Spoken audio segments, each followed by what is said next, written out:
আসসালামু আলাইকুম এভরিওয়ান। এই যে সিজন আইছে কাঁঠালের বিচি খাই না এমন কোনো মানুষ নাই। আজকে যে রেসিপি দিলাম একটা কাঁঠাল বিচি সহজভাবে পরিষ্কার করার সহ আজকের রেসিপি।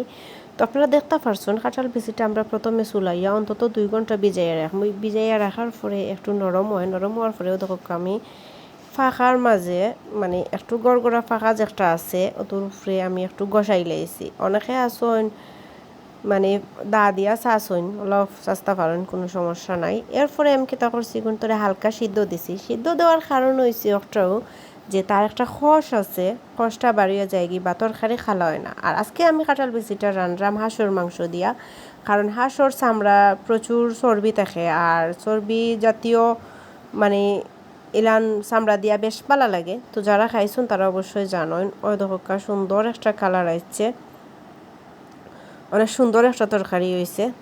আশা করি আপনার ভালো লাগছে। আর যদি ভালো লাগে যে একটা সবসময় হয় লাইক কমেন্টস এবং শেয়ার করবা। আজকে ও পর্যন্ত, আল্লাহ হাফিজ।